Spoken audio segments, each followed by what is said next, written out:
early exchange, shaping policy, advancing development. And of course, we do have Emmanuel, an oil and gas expert. Emmanuel joining us, Igbini Odafe. Emmanuel, good morning to you. I want to know what your thoughts are on the claims by Aliko Dangote, founder of Dangote Refineries, on the fact that there's some bottlenecks, there's some system in place that has that seems to want to scuttle the idea of ensuring that the refinery gets to run. Well, he has stated or accused the Regulatory Commission of not assisting him. He has also accused the international oil companies of also deliberately frustrating him by not providing him with crude oil to refine. These are very serious and very grievous allegations he has made against the regulatory body, that is the Nigerian midstream, downstream petroleum regulatory authority, and also the international oil companies, otherwise referred to as IOCs. And these are not issues that should be swept under the carpet by anybody. These are issues that are actually the sole or major determinant of the survival of this beloved country called Nigeria. It affects our national economy and our national security. Don't forget the fact that energy security is what every responsible government across the globe take very, very seriously. So Dangote Refinery or Aliko Dangote and management of Dangote, they have made very serious allegations against the top management of the NNPCL, of the NDPRA, and NDPRC, and also the IOCs. Let me tell Nigerians again and again that the reason there is abject poverty, increasing hopelessness by the day, it is because the government of the Federal Republic of Nigeria has failed to see the seriousness with which it should confront the massive fraud that have been existing, particularly in the upstream sector of the petroleum industry of Nigeria for decades now. I raised the alarm some 24 years or 25 years ago, and that cost my job in one of the leading multinational companies that has now been accused.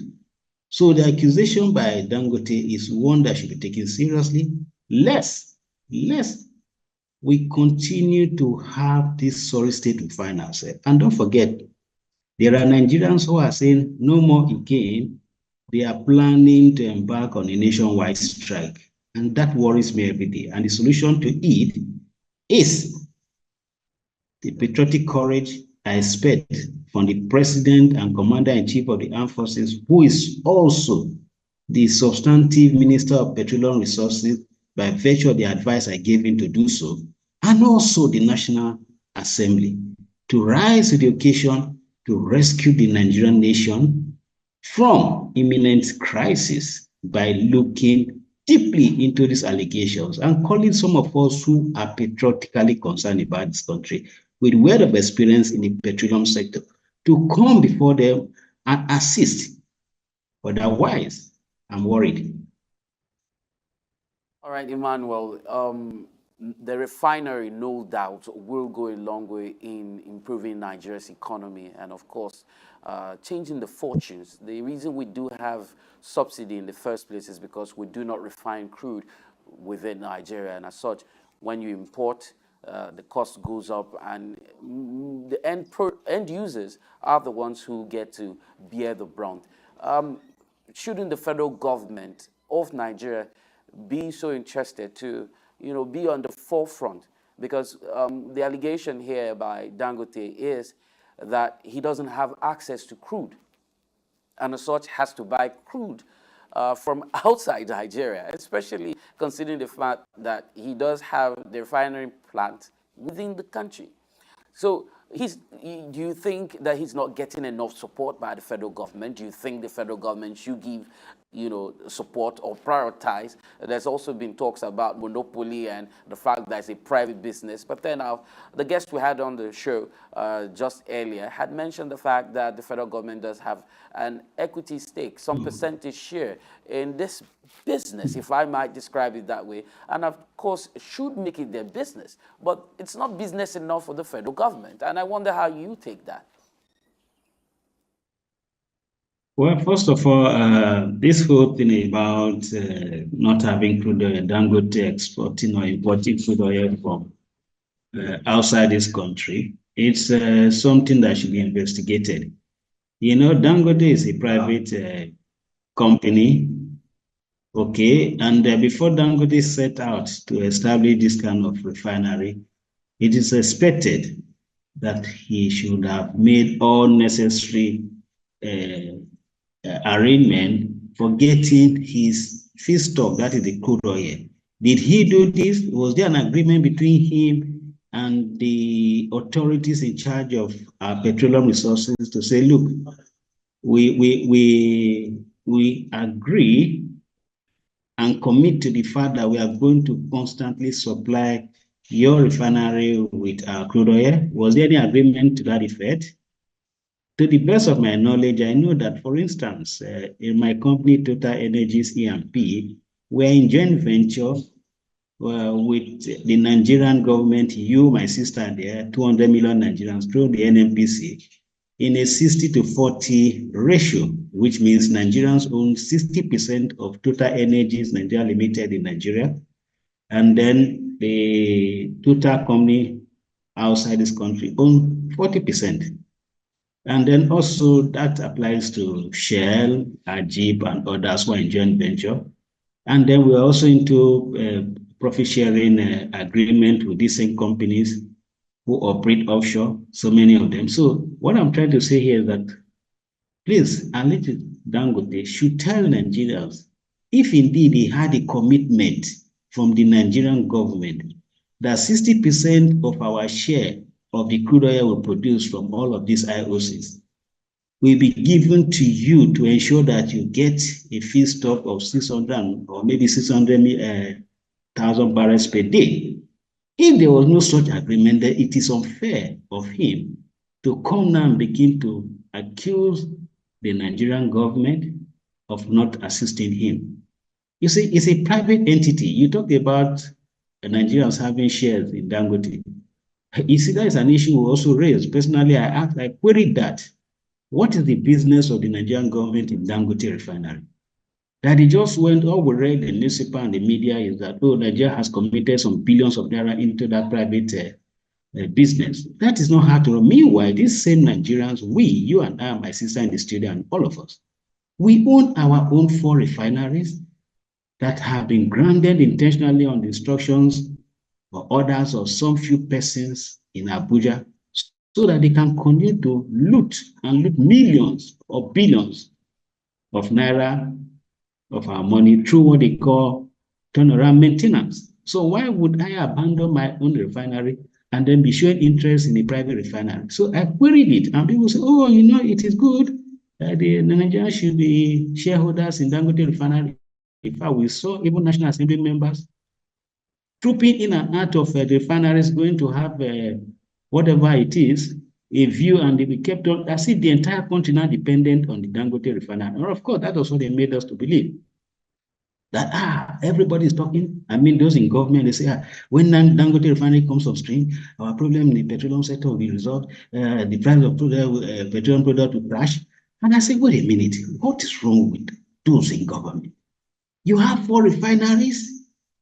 You are not even ashamed of yourself. All you keep saying is that you are looking out to another person's private refinery.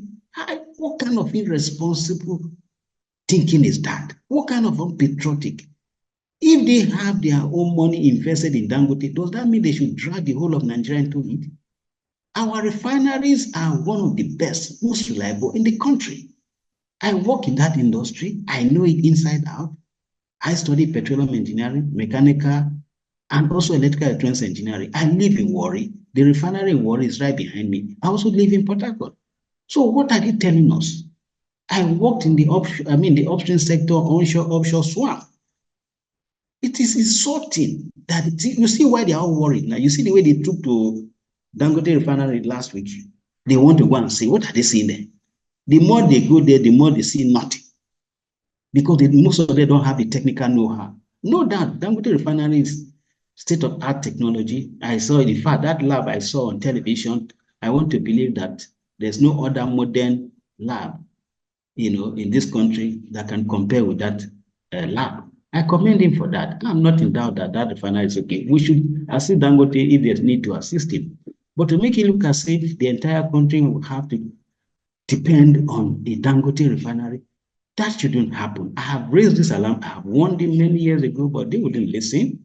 And now God has made it possible for them to come together and crash and start having this problem. So nobody should intervene. Let them continue to expose all they have been doing against this beloved country called Nigeria. Okay, Mr. Emmanuel, what specific actions can be taken to ensure transparency first in crude oil allocation, and how can we help the Dangote refinery?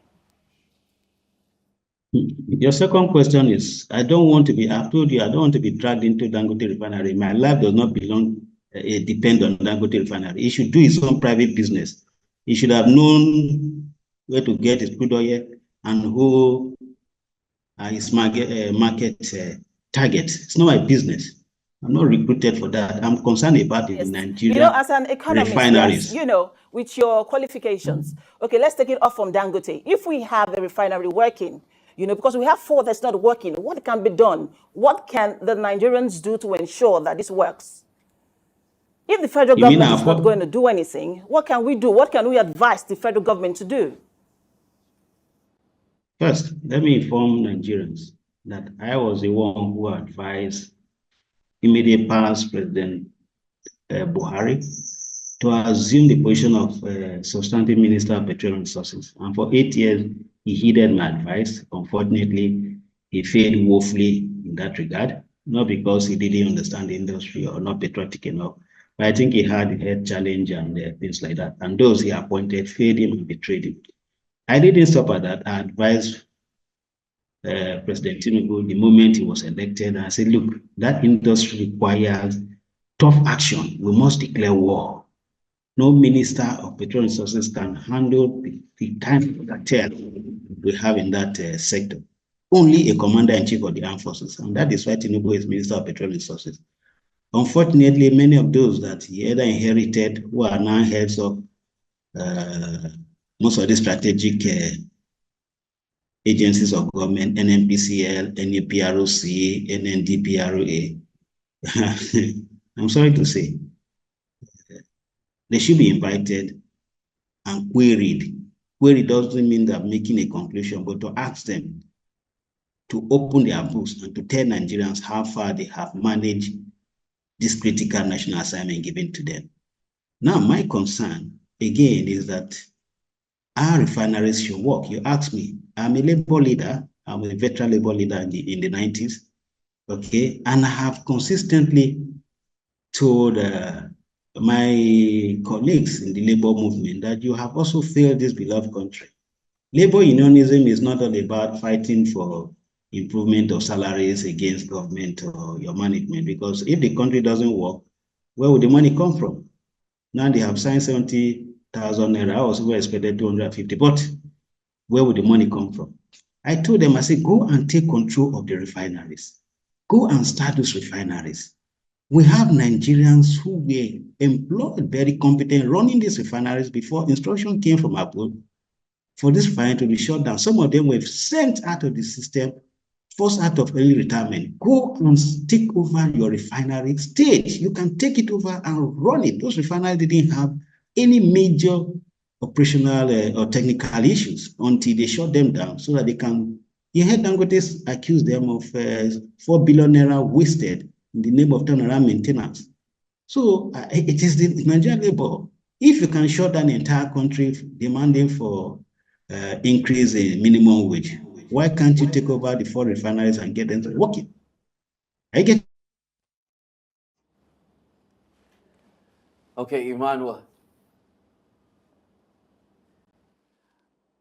Emmanuel, Getting my point? we might not be able to, we're not getting you very clearly, but then if you can hear me, I'm going to, take this conversation a notch further, and that is what can be learned from the situation we find ourselves now at the moment, especially with the Dangote situation, and if we had to apply it to other sectors of the economy, what can be learned from it to improve, so that we don't keep going back and forth, because it feels like, yes, there's some form of over dependence on the oil sector, leaving out other sectors of the economy basically out of it. But then what can we learn from this situation? We just have one man trying to stand out when it comes to the oil and gas sector to ensure that we have petroleum products within Nigeria.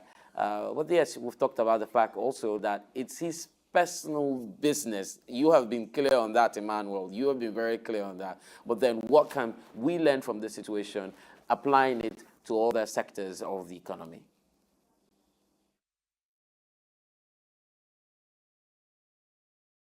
To agree with Nigerians, those who are trying to make Nigerians look ahead for the petroleum sector, no, that I will never do.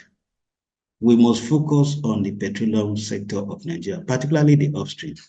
There is no alternative to it. That is where God has blessed us with. Everything revolving around Nigeria is dependent on this petroleum sector, particularly the upstream.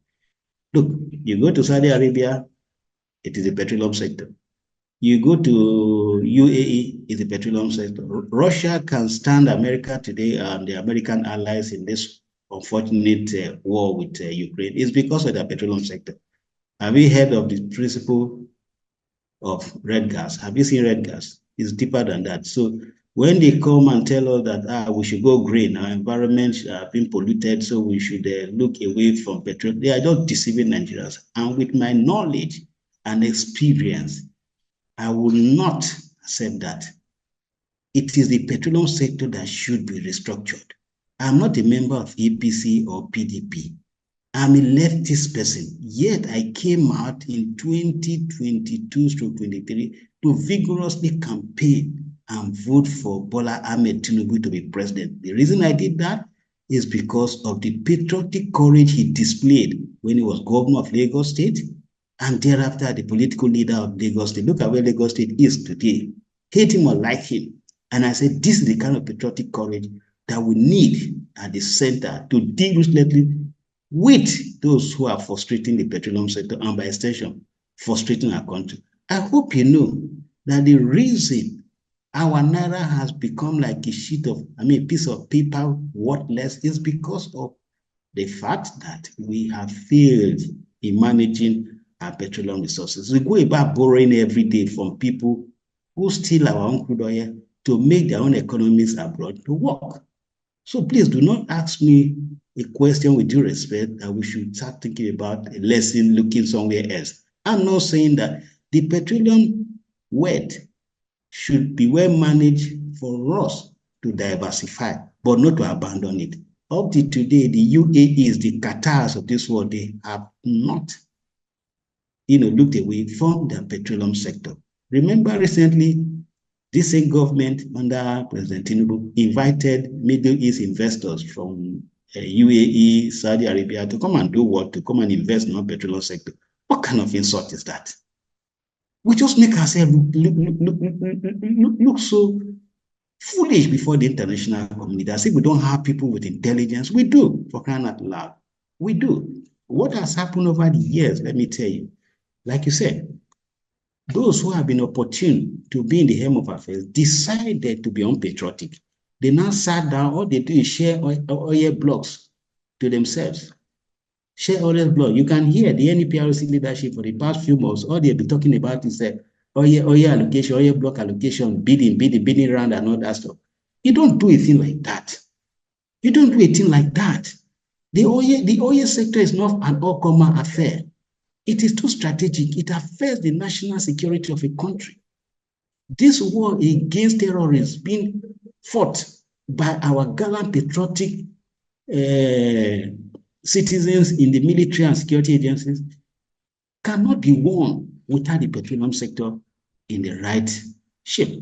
Don't forget all the heavy tanks, ammo tanks that they use in their fleet are powered by diesel. It therefore means that if they don't have regular diesel supply, then you hamper their movement. Okay? So this is where I tell people, why do you think our economy or our national security should be put in the hand of one man? Could be Dangote, could be anybody. Why? In America, there's what they call petroleum strategic reserve. Americans are oil producers far more than Nigeria. But you see, they still go out to look for crude oil because part of their reserve, part of their oil wells are reserved for what? National security. In times of war, so that they don't go cap in hand begging any other country, maybe Saudi Arabia or Russia. And you saw how it happened in the ongoing war. The Russians are surviving because they know the power of the petroleum sector and they are deploying it effectively. So we must, you see this PIA, this Petroleum Industry Act, I consistently kicked against it, even before they passed it in 2021, celebrating as if they have done something special. I said, you don't know what you have put Nigerians into. It is a document, it is one piece of legislation from the National Assembly that ought not to be, and I'm calling on the president to, without delay, get the National Assembly to repeal the whole of the Petroleum Industry Act. If you know what is there, you can't have our resources in the hands of a few people under the cover of so-called NNPCL. You say it's a limited. And you tell Nigerians that, look, these people should decide how they manage the oil resources of this country, and then whatever they like, they declare to Nigerians profit, and they keep 30% for so-called frontier basin exploration in the north. And I advocated for continued oil search in the north far back 20-something years ago. In all my articles I wrote. But you see, not to see 30%. So many things have gone wrong. That NNPCL is a disaster and should immediately be scrapped. And we should go back to what we call NNPC, not this NNPCL. It should be scrapped.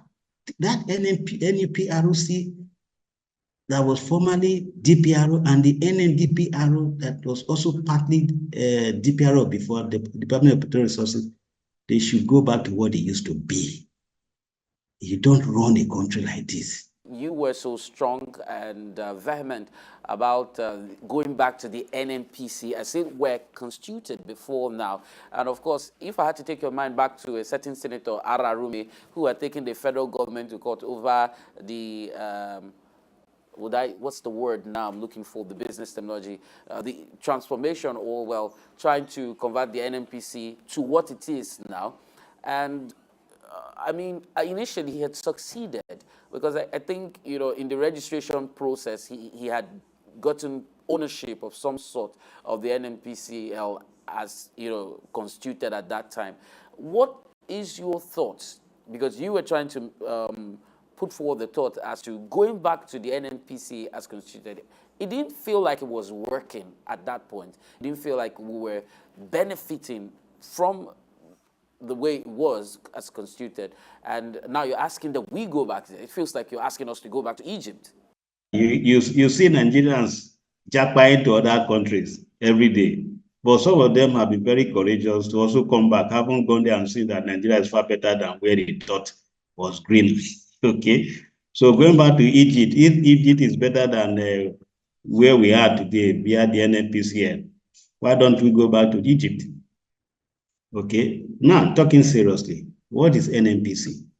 You need to go and research the history of NNPC. It didn't start as NNPC. It started as Nigerian National Oil Company.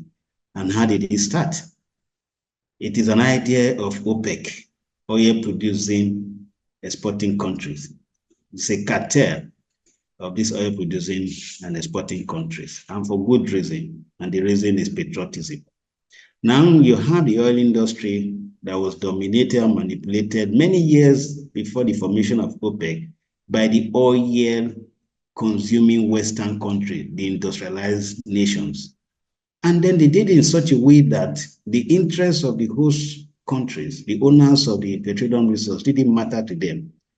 They did so many havoc until the patriotic leadership of countries like the Saudi Arabia Kuwait, Iraq, Libya, and few of them came together and said, look, we have to have a common front. We have to get the best for our country and for our citizens from this God-given petroleum resources that we have. And the only way to do that is to form a union called the OPEC.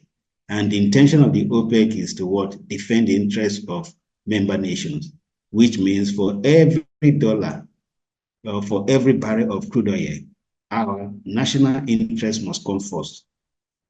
And don't forget, this is how they have helped themselves. And that is why you have the Saudi Arabia, the Libya, the Iraq, and the rest of them making so much benefit development, infrastructure development, and what they are today. The Dubai is there because of this. And then, Nigeria did not join initially. We were just operating, allowing the shares of this world to just come in, drill, produce, and whatever they like, they declare to us as our own share. Until after the unfortunate civil war, then the Nigerian government, under the then military head of state or minister administration, decided to say, look, it is time now that we can maximize our own benefit from this God-given resource. And that was how we joined OPEC. So all OPEC countries have national oil companies. The intention is one, to empower their people in terms of economy, in terms of technology, and also that they should be truly independent. It's not enough to say that the country is independent, meanwhile they are still dependent.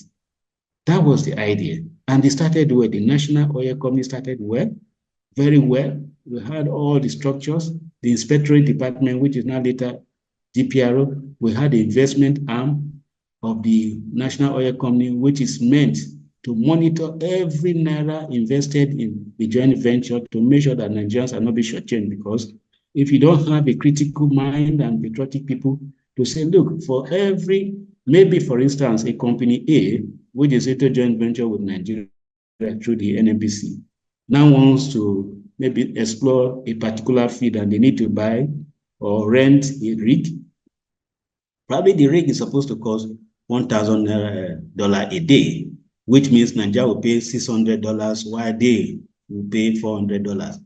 Now, if you do not monitor, these persons have their own interest. They will intentionally jack up that cost of hiring that rig from $1,000 to probably $2,000. And when you do your 40-60%, what you find out is that Nigeria is actually paying, the whole of the $1,000, and they pay nothing, and they do this. I will tell you, I said this 24 years ago. They queried me and threw me out of my company in total, but I have no regret saying it. And this is still, in fact, it's even worse these days.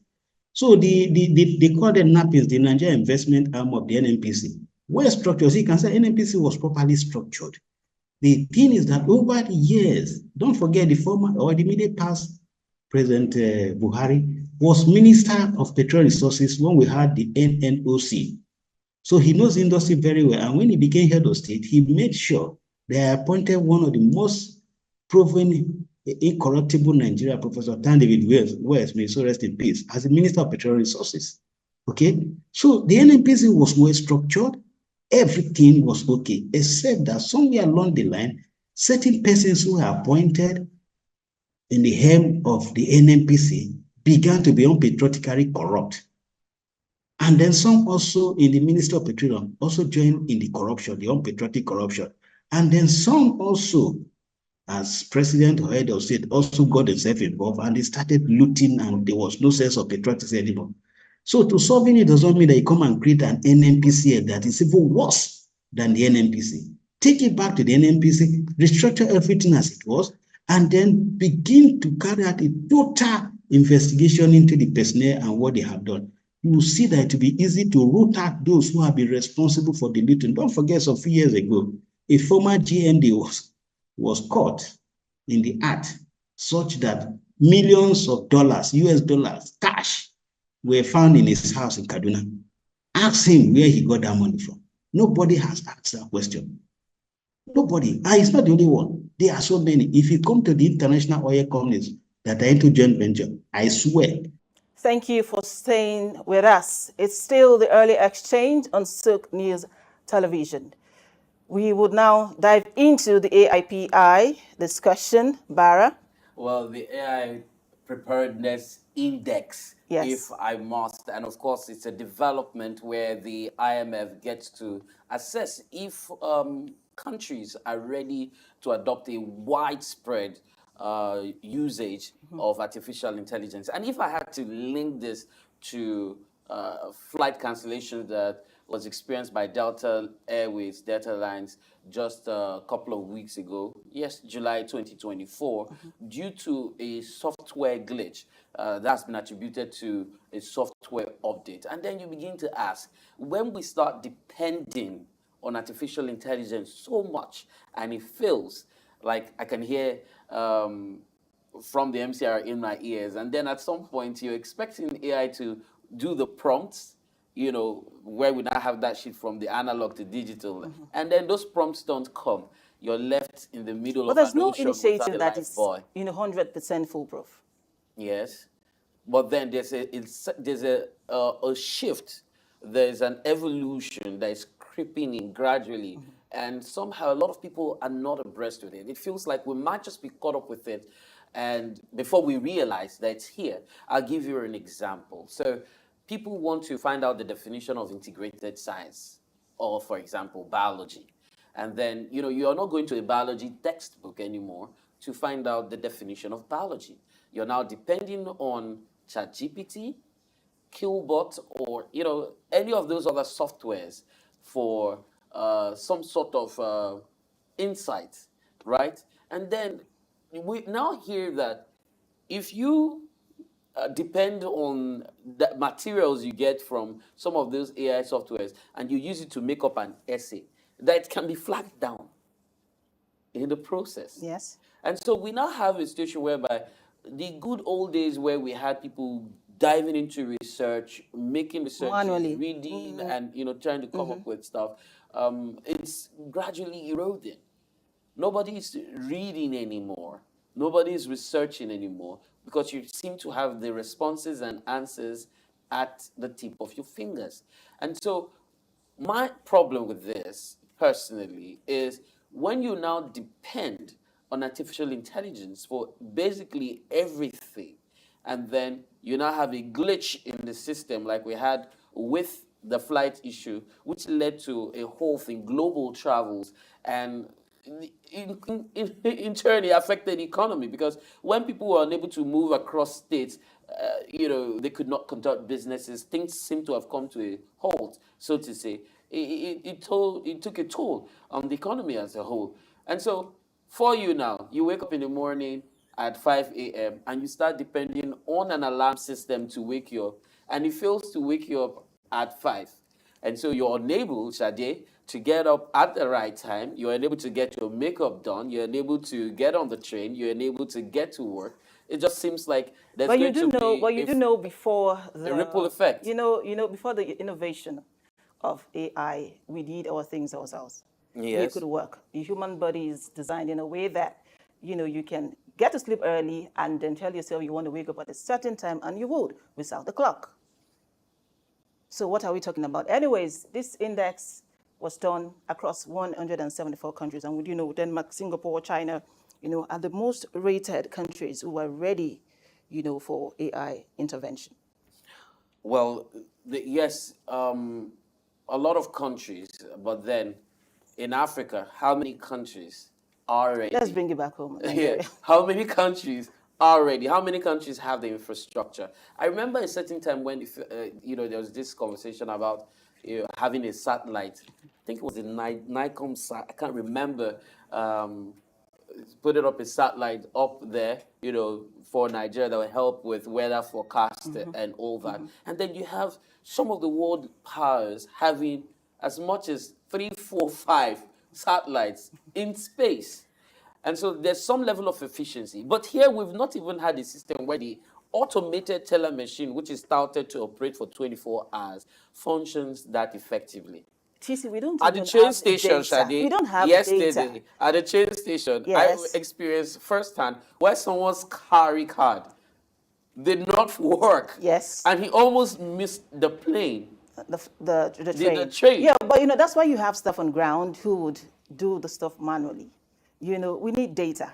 This is Nigeria. We know where we're coming from, and we do hope that would make it or would get there. In probably this dispensation, we are very hopeful. But don't forget that in Philippines, they have used AI for forecasting disaster, and it was managed. Even in Ethiopia, we're talking about African countries, Ethiopia applied AI in manufacturing, and Kenya as well has seen that AI helps them blossom in their society. We're bringing it home, right? So, if we don't have anything, as Nigerians to boast of, we can go back to Ethiopia and say, you know what, we're all Africans.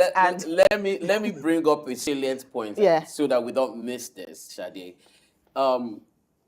How many persons are information? Oh, don't go too long, Temple. How many persons are IT compliant? How many persons are equipped with the right skills or with the right skill sets to effectively take advantage of AI?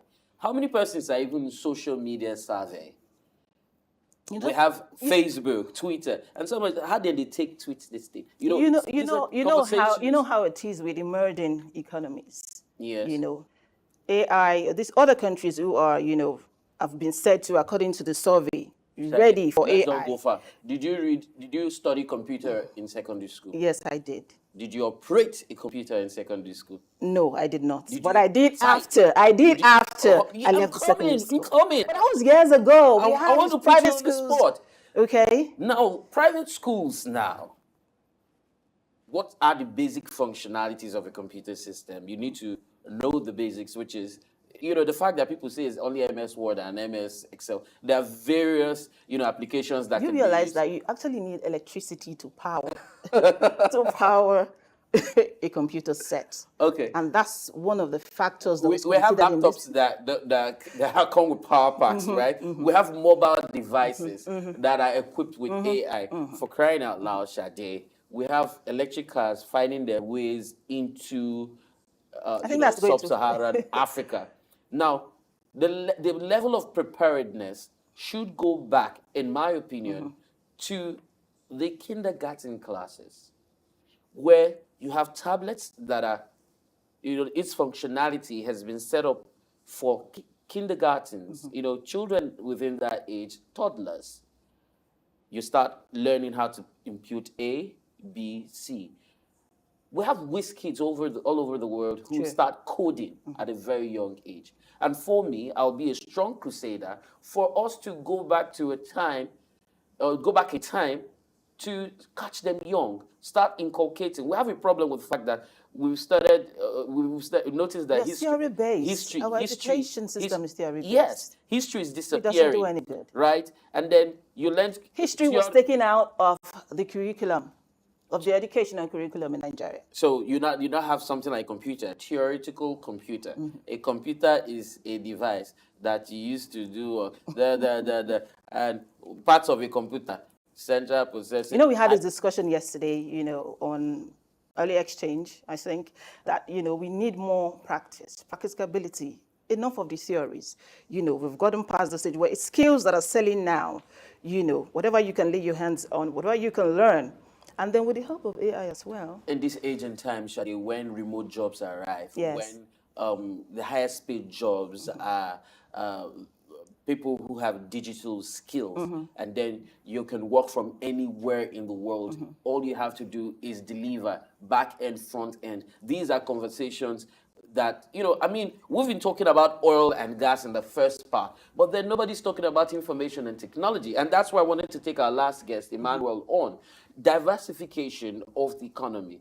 China, most of the mobile devices and, electronics that we're using, it has do we have the infrastructure? You see, when we try to look Let me show you. Do we have the infrastructure 3 major in Nigeria? brands, Shadi, is owned by a Nigerian. 3 major leading brands. I need to confirm from our producer if we can actually mention these names. No. These brands are owned by a Nigerian. But where is he putting these devices together? Where are they manufactured?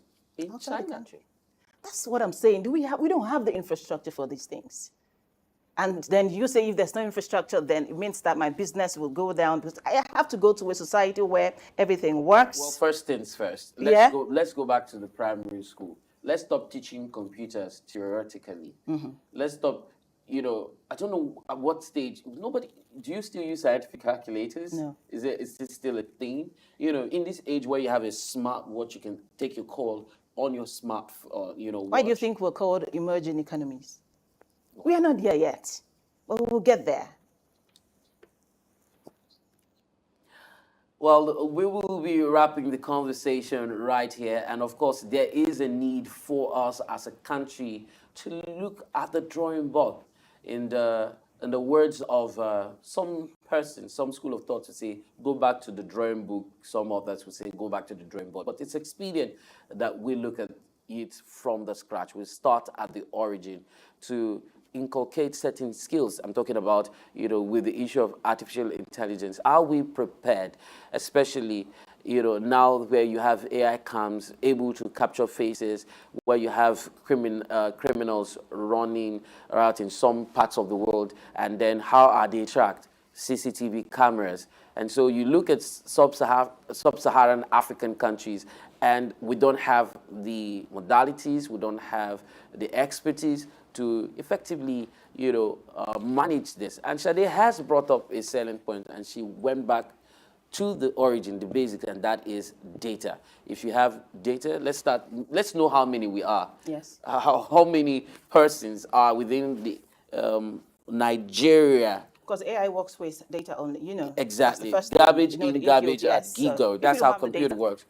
it So won't work for us. Start off with registration. Let there be like a harmonization with the NIN and the BVN and the We do. car, TC, vehicle, we driver's do. license number, and all of those things. And there should be a cross of some sort so that we know who is where, and then you can track people. In a country like Nigeria, where we talk about where there's violence is rife in the north, AI, Philippines used AI, to tackle human trafficking. Yeah. And I think that would help us at the airports. But then again, do we have the infrastructure? I don't think so. Big questions requiring big answers. But right here on Early Exchange, we are proposing solutions that can shape the policies and advance development, not just as a nation, but as a continent, Africa. Thank you so much for watching Early Exchange, Sade. Yeah, it was good. The show was good. Our guests, thank you very much to our guests that came through for us today. Of course, many thanks to our producer and everyone who has worked behind the scenes to ensure that you receive us loud and clear. And of course, Crisp Pictures coming to you from here, Sook News Television. My name is Temple Bar. Yeah, and my name is Sade Uwe. Do not forget to follow our social media handles as seen on the screen. So thank you and bye for now. Early Exchange, shaping policy, advancing development.